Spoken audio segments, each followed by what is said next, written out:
నమస్తే, నేను Prem. Welcome to Khyati connects. ప్రస్తుత డిజిటల్ యుగంలో సోషల్ మీడియా అనేది సమాచార మార్పిడికి ఎంతగా ఉపయోగపడుతుందో అంతే స్థాయిలో దుర్వినియోగం అవుతుందనే ఆందోళనలు వ్యక్తమవుతున్నాయి. ముఖ్యంగా రాజకీయ లబ్ధి కోసం ఒకరిపై ఒకరు బురద జల్లుకునేందుకు మహిళలను, ప్రజాప్రతినిధులను టార్గెట్ చేస్తూ వికృతమైన పోస్టులు పెట్టే సంస్కృతి ఇటీవల కాలంలో విపరీతంగా పెరిగిపోయింది. స్వేచ్ఛ అనే ముసుగులో వ్యక్తిత్వ హననానికి పాల్పడుతూ తప్పుడు సమాచారాన్ని వ్యాప్తి చేస్తూ సామాజిక శాంతి భద్రతలకు విఘాతం కలిగిస్తున్న ఘటనలపై ఆంధ్రప్రదేశ్ ప్రభుత్వం అత్యంత సీరియస్ గా స్పందించింది. ముఖ్యమంత్రి నారా చంద్రబాబు నాయుడు అధ్యక్షతన జరిగిన తాజా ఏపీ కేబినెట్ సమావేశంలో ఈ సోషల్ మీడియా దుర్వినియోగానికి శాశ్వతంగా చెక్ పెట్టేందుకు ఒక సంచలన మరియు చారిత్రాత్మక నిర్ణయం తీసుకున్నారు. సోషల్ మీడియాలో అసభ్యకర, అవాస్తవ ప్రచారాలు చేసే వారిపై ఉక్కుపాదం మోపేలా కఠినమైన చట్ట సవరణలకు మరియు కఠిన చర్యలకు కేబినెట్ అధికారికంగా ఆమోదముద్ర వేసింది. అసలు ఈ కొత్త నిర్ణయం ఏంటి, ఎలాంటి శిక్షలు ఉండబోతున్నాయి, దీని వెనుక ఉన్న పూర్తి వివరాలేంటో ఇప్పుడు చూద్దాం.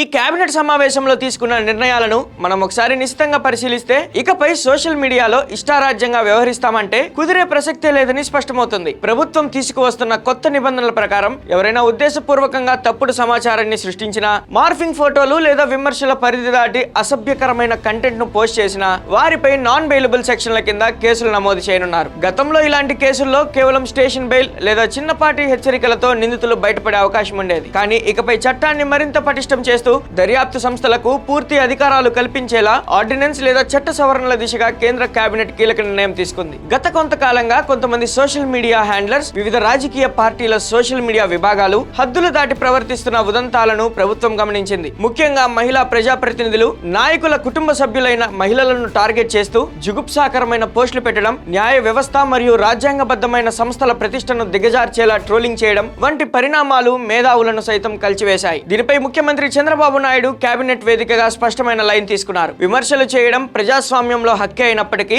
అసభ్యతకు, వ్యవస్థలను కించపరిచే కుట్రలకు ఎట్టి పరిస్థితుల్లోనూ తావులేదని స్పష్టం చేశారు. ఈ నేపథ్యంలో ఐటీ యాక్ట్ మరియు భారత న్యాయ సంహితలోని కఠినమైన నిబంధనలను సమర్థవంతంగా అమలు చేయాలని కేబినెట్ నిర్ణయించింది. ఈ నేపథ్యంలోనే ఐటీ యాక్ట్ మరియు భారతీయ న్యాయ సంహితలోని కఠినమైన నిబంధనలను సమర్థవంతంగా అమలు చేయాలని, అవసరమైతే కొత్త నిబంధనలను చేర్చాలని కేబినెట్ నిర్ణయించింది. కేవలం కేసులు పెట్టడమే కాకుండా ఫేక్ న్యూస్ మరియు దుష్ప్రచారాలు ఎక్కడి నుండి పుడుతున్నాయో వాటి మూలాలను ఛేదించేందుకు పోలీస్ శాఖలో ఒక ప్రత్యేక విభాగాన్ని మరింత బలోపేతం చేయాలని ప్రభుత్వం నిర్ణయించింది. రాష్ట్రంలో ఒక క్రమ పద్ధతిలో ఫేక్ ఐడీలతో విదేశాల నుండి లేదా ఇతర రాష్ట్రాల నుండి ఆపరేట్ చేస్తూ రాష్ట్రంలో అల్లర్లు సృష్టించేందుకు లేదా ప్రభుత్వ ఇమేజ్ ను దెబ్బతీసేందుకు ప్రయత్నించే గ్రూపులపై డేగ కన్ను వేయనున్నారు. సోషల్ మీడియా ప్లాట్ఫామ్లైన యూట్యూబ్, ఎక్స్, ఫేస్బుక్, ఇన్స్టాగ్రామ్లలో వచ్చే అభ్యంతరకర పోస్టులను తక్షణమే తొలగించేలా ఆయా సంస్థలతో సమన్వయం చేసుకునేందుకు ఒక ప్రత్యేక యంత్రాంగాన్ని ఏర్పాటు చేయబోతున్నారు. ఈ అంశాన్ని ఒక లోతైన రాజకీయ మరియు సామాజిక కోణంలో విశ్లేషిస్తే